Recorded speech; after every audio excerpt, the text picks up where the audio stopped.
All right, want to welcome everybody to another episode of Levi's Youth Sports Talk. First, I want to thank my sponsor, Steve Aguado, for the banner you see behind me, and Justin Womack for the chain that you see me wearing at the tournament. Everyone, please like and subscribe to the YouTube channel. Today, we have a 2029 catcher from Impact Gold National 2029 Holmes. Want to welcome Ella McConnell to the show. Hello. Ella, so at what age did you start playing softball? And at the young age, were you the flower picker or you the one that was actually paying attention? Yeah, so I started playing softball whenever I was like 5 or 6 because of my brothers. They were always into baseball, so that's how I got into it. And I was definitely always really involved. I was always like running around, super into the game. Okay, okay. What made you want to be a catcher, and did you understand how difficult that position was at the time? So originally, I was an outfielder. I was never really a catcher, but come like coach pitch after towards the end of coach pitch, they always knew that I wanted to be in the game and wanted to have control. So they threw the pads on me. We've never looked back since. And but did you like really understand the type of work like that you would like you have to put in to be a catcher? Did you understand that part at the time, or it was like it looked cool, I'm in control, I do Yes, sir. That's more of what it was. It was I'm in control. I can run this. Let's do it. it? For you, like being a catcher, what's the hardest part about being a catcher? I would say the hardest part of being a catcher is definitely way more on the mental side than it is the physical side.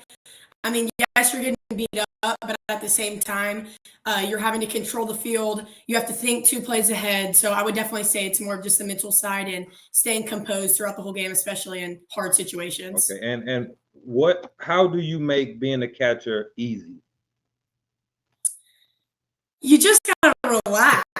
Like if you can't be worked up, you just gotta relax. And at the end of the day, you just gotta have fun with what you're doing. Okay, that's good. If you could pick one college or pro catcher and you can just change places with them for one day, who would it be? Reese Atwood. That's a very good decision. Yes, definitely Reese Atwood. She's a dog. And is it anything like, do you look at her highlights and things like that and take certain things from what she do and add it into things that you do?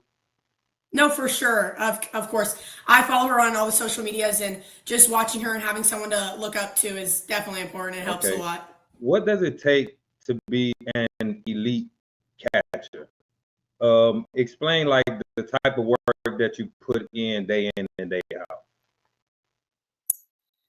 It takes a lot, but um, it's an everyday grind. But for me to be able to accomplish what I've accomplished so far, it takes having goals and it takes having morals and missing that party to go put in the work and definitely just working every single day and having a schedule to what you're doing. I'm a super for me it's Sundays writing out what I'm doing for the week and having everything planned so I know that I'm getting better every single day. Okay, and being like young, right? At what age did you get so like scheduled? Like at what age did that happen for you? I've always been like that. I've never know. I've always wanted to know what's happening and when it's happening. So it's definitely came easy for me to just be able to. That's just how I'm wired. It's always how I've been. Just I have to go know exactly what I'm Okay, doing. okay. So you play on your team, you in Houston, your team is out of state.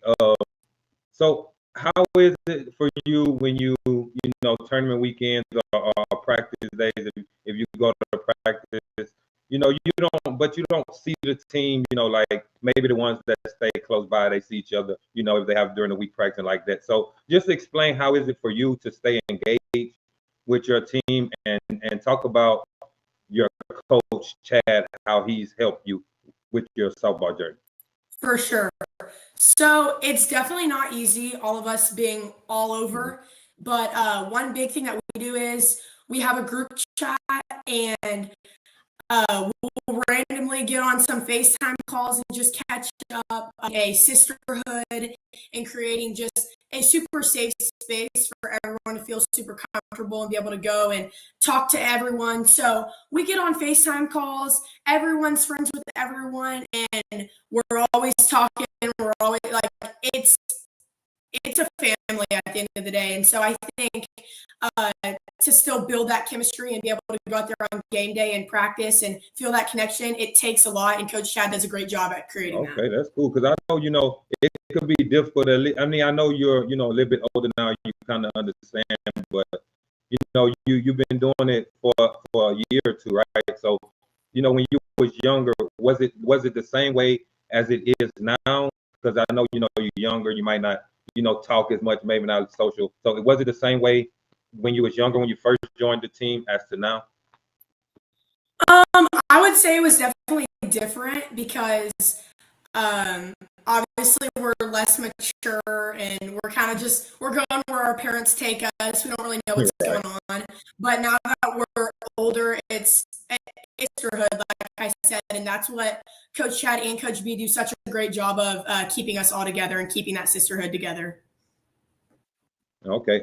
So I know earlier, you had spoke on the mental health part. So how serious do you take the mental health part of the game?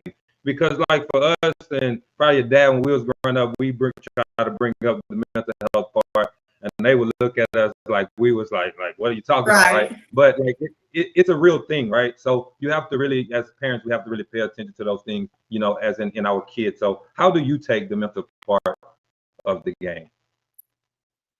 I would say softball is definitely my stepdad always tells me it's 99% mental, and it's so much less for me is having your faith and knowing every single day whenever I go home, I have God and I have my family, and they're always going to be there.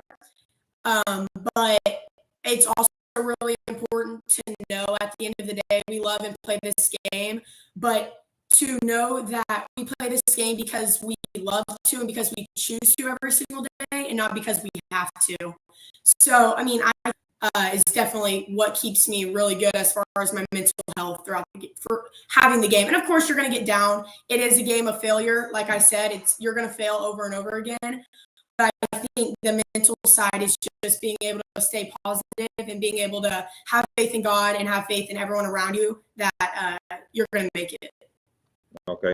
And throughout your career, have you ever been injured before? Yes, sir, I have. While you was injured, how did you what was your process like while you was injured and when you first came back to playing? So personally, I haven't had any really big injuries, knock on wood. But I have had I've hurt my wrists, I've hurt my knees. I mean, I've never really had a point of time where I've been out for a long amount of time. So luckily I haven't. Okay. Well, I mean, that's good. It's good, sure. And I pray that never happens. You never have to go through that. So, if you would call yourself a leader, which I'm pretty sure you are, what type of leader would you call yourself? I would say that I am obviously I'm a leader. I would just say that I love to see people succeed. So just bringing people up. I love to just see people happy. I love to see people doing what they love on the softball field. So I would just say that I'm an encourager, and yeah, that's what I would say. Okay, nothing wrong with that. Nothing wrong with that. We all need some encouraging every now and then. I can tell you that. Right. You have every team has that one person that starts the chant, that's funny, try to make everyone laugh. What kind of teammate are you? I would say that I'm the teammate that's going to be there for you, no matter in and out. I'm going to have trust in whatever happens. If you're down, I'm going to pick you up. And if you're feeling any type of way, I'm a listener. I love to hear people talk. I can talk for hours. I can listen to people talk for hours. So, I mean, I'm all around. Just I try to be the best teammate that I can and try to bring everyone up. That's good. Let's say you know your pitcher maybe just gave up, you know, a hit, a walk, or something like that, and you can just see that she's riled up, maybe have a little nerves going in. You call time, you go talk to her. What's something that you tell her in that moment? My go-to, I like to crack a joke.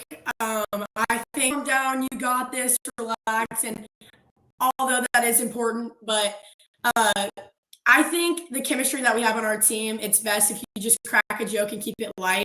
The worst thing that I could do is go up there and stress her out and tell her what the situation is. So a lot of the times I'll crack a joke and just mess with our pitchers to get them back. You know, just keep the mood light. If you're too hard on yourself, that's whenever you struggle. So I usually just crack a good joke. So, you know? So with this season, how many tournaments have y'all played this season? Or have y'all played any?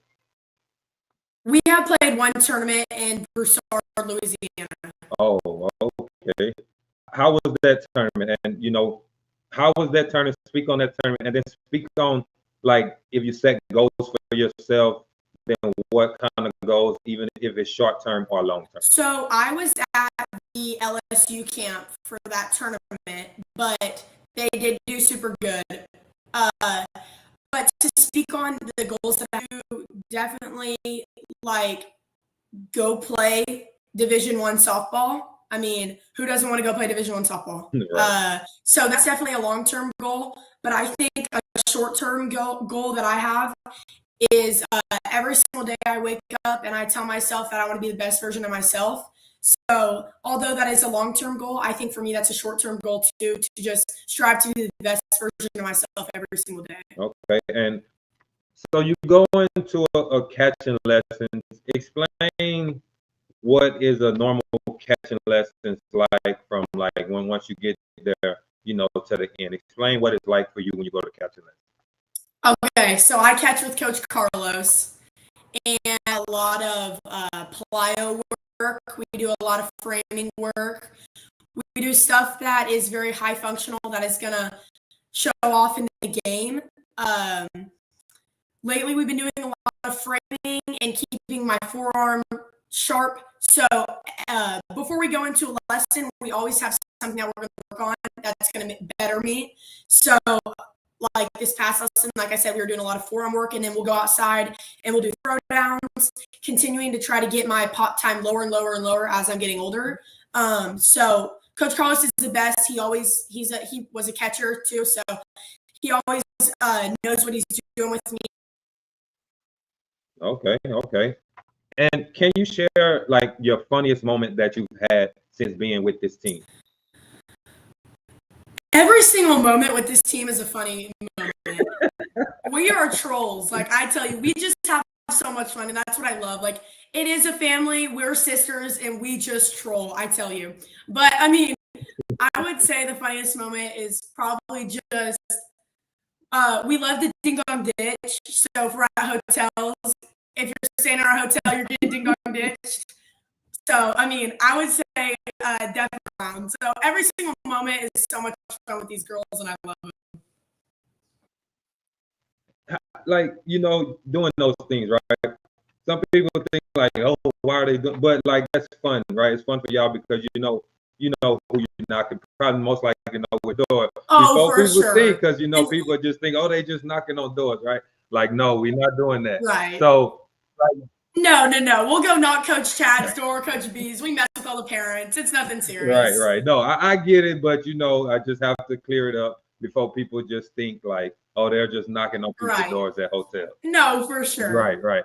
So, you know, being a catcher, right, and you going to these big tournaments with these elite players at y'all age group, and you even go and y'all play up, you know, so you play and even more of elite players, right? Because just of the age difference. For sure. What is your like mindset going into these big tournaments? My mindset is always stayed the same. No matter who we're playing, it could be 10-year-olds, it could be 20-year-olds. It's always going to be the same. It's gonna go out there like it's. I just want to go out there and put my foot on the gas and just don't stop. So no matter who we're playing, they could be super old and they could be super young. They could be our age group or older. But as a team, we just have to go out there and do what we know how to do and not let up. So that's what I think that our biggest mentality is, to just go out there, come together and play and just be. Mm-hmm. So, you know, parents, right? Parents have to be involved at this young age. Of course, y'all don't have cars, you can't drive to tournaments and practices, right? So your parents have to take you here, there, practices, tournaments, lessons, this and that. What is something that you would like to tell your parents for doing those things? For sure. I would love to tell my parents that I appreciate everything. And I mean, truly, I'm sure everyone watching can agree we wouldn't be here without our parents, from raising us to the late nights, the early mornings. Especially my dad takes me like a constant grind, and just knowing that I have someone and I have a family and I have parents that are always going to be there for me is just it's a great feeling. And I'm sure like the more years to come, even when I can't drive, they're never going to stop coming to my games. They've never missed a game. So my parents and my family is a really big part of why I continue to play this game and why I love it so much. Okay, and to all your coaches that you've had in the past, what is something that you would like to tell them? I've got super lucky, and all the coaches that I've ever had have put a really big impact on my game and to the athlete and the person that I am today. So you go to these college camps, right? And what's some things that you go when you go into these college camps that you're looking to take from the college camp? I'm definitely looking to take away just things that I can improve my craft on. So if a college is more specific on something and my position say catch to be coachable and have the different variabilities of my say they have a different form of catching that they like, being able to just adjust to that, because you never know where you're going to end up. So I just think being able to look at them and have so many takeaways and go home and work on that. Who's like the funniest person on your team? The funniest person on my team? I'm going to go with another way to put it. She's just a troll. But I love her. She definitely is just super funny. And then you got Kinsley, Trent, Sophie. They're all trolls. We all have so much fun. They're all so funny. I love all of them. That's good. Like I can just hear your passion in it, and you can tell like you really love your teammates. Right? You can just hear the passion in your voice when you talk. Oh no, for sure. And so I usually ask, what's your favorite word that you like to say? But throughout the time, I think for sure is your favorite word that you like to say. I say for sure a lot.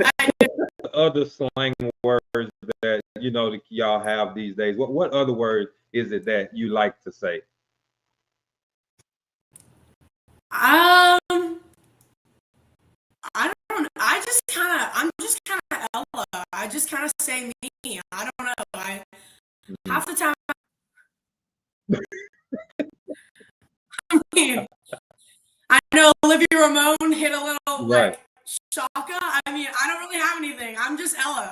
You just Ella. That's good though. That's good, right? There's nothing wrong with being yourself. There's nothing wrong with being yourself. Yeah, I will say I do say right a lot.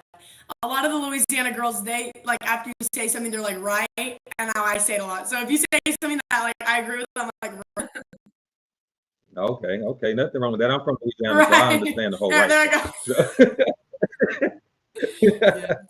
If say, let's say you had a tournament, right, and a little girl comes up to you, and she's like, "Hey, I want to, become a softball player, and I want to become a catcher." What's some advice that you would give her? I would tell her, make sure you know what you're signing up for, because I obviously didn't know what I was signing up for. I mean, I love catching and I love what I do, but nobody told me what I was signing up for. But I would just say, never give up. I mean, I've had moments where, I mean, you're catching 5 games deep and all you want to do is just lay tough, but you have to have faith. You have to have, more than anything, you have to believe in yourself. So I would just tell her to, if you have a goal for yourself, to never give up. And just like myself, I have goals right now and I have goals for the future. And I'm not going to give up until I succeed those goals. So that's the mentality that you have to have. Okay, yeah, that's right. Shoot, that's Right. that's the mentality I like. I can't get the people. I'ma just give it up. But then I just start thinking about other ways that can do, and that's how I came to this point where I started interviewing the youth, because I mean it is Levi's youth sport. So I feel like I need to just start. Yes, I want the coaches on here, but I want to start getting y'all, the younger girls, to get on this, to get used to the camera, right? That's the main thing. For when y'all make it to college, hopefully my platform is the ones like, hey, I remember, being live on YouTube on his. I can do this. So that's something, a reason why I started this podcast. For sure. And I love that. I love this, and I love just being able to share my story too. I think it's super important. Mm-hmm. Okay, so I have like a final question that I like to ask. If you would like to see one teammate or friend on this podcast, who would it be? Let's get Trinity Hargrid on here. Okay. Let's get that Georgia girl on here. Okay, is that the one that just got ranked? She did. Yes, sir. Yes, let's get her. Let's make it happen. Yes, let's do it. Hey, Ella, I really appreciate you taking your time out and being on the podcast. It's don't be a stranger. Anytime you feel like, hey, I would like to do it again, tell your dad to reach out to me. We can make it happen. As many times you want. We can have multiple. We can have up to 6 teammates on here. So anytime y'all want to come and have some fun and talk about y'all season and this and that, we can make it happen. Awesome. Well, that sounds like a great time, and thank you so much. I really enjoyed this. All right, have a good one. Yes, sir. You too. All right.